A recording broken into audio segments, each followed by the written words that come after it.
fox knew her last cub would be waiting for her at the first tree. She was almost there.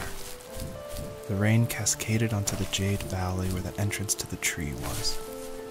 Life was protected there, because that's where life began. It was now only a mother and a daughter left. Items from my life still dotted the ground as she moved closer to her destination and destiny.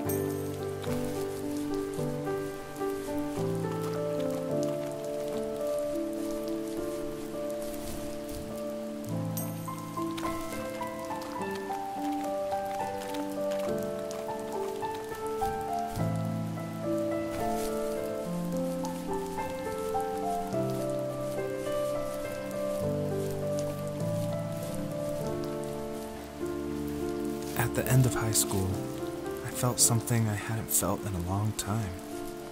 Drive.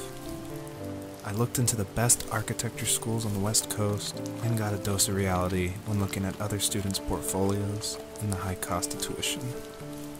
I still wanted to be something, to be the next Alvaro Siza, and to make those thousands of sketches worth something in my grand history. But now even an internship sounds impossible. Siza helped me understand how essential emotion is in architecture, and he also said light is the real composer of space. I like to think these glints of light, like not finding a job or even a strange dream about a fox, are something I should be thankful for, even if the illuminated space is something I'm less than comfortable with.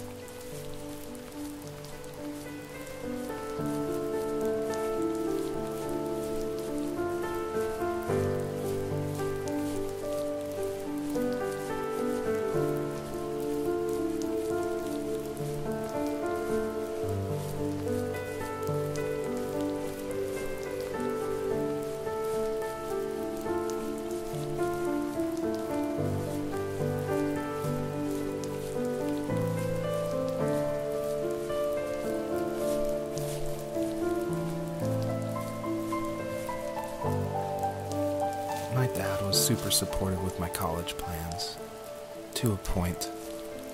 Things were okay until this terrible accident happened. I guess a forklift flipped over due to a bad axle, and it crushed one of the workers there. My dad didn't eat for days, even though he wasn't directly involved. It devastated him. Not only did it hurt the business, but it just freaked him out. He would talk in his sleep, muttering things about firing people and saying sorry. One fateful day he approached me, said that since my school search wasn't going well, I should finally be a man and take over the family business. He said one day he was going to die, and that all of his work, sacrifice, and even that man's life would be wasted in vain. I just lost it. Teenage me just exploded at the thought. I screwed up. I said things I shouldn't have. He was having a crisis, and I pretty much spit in his face.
all of these memories, reminders from a time when having a shelter in the woods was all that mattered.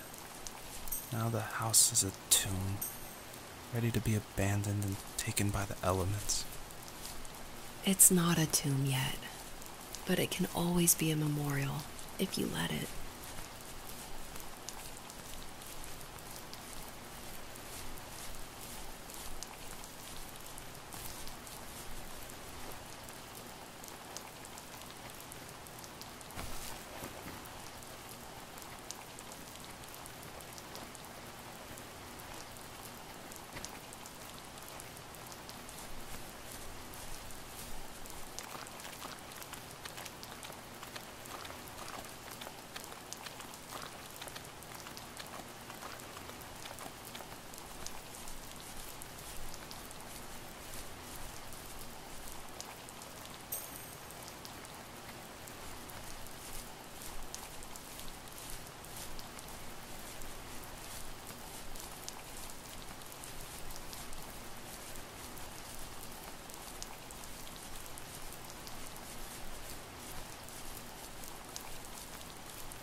Was that the last time you talked to him? No, I called on holidays, and he would call on my birthday. I guess we acted like nothing ever happened, which was stupid. Didn't want to ask about his lumberyard, and I'm sure he didn't want to ask about my job search. I never went back and visited. I think the last conversation we had was about what movies we had seen and what exactly a best boy is in the credits. I thought he would be here so much longer,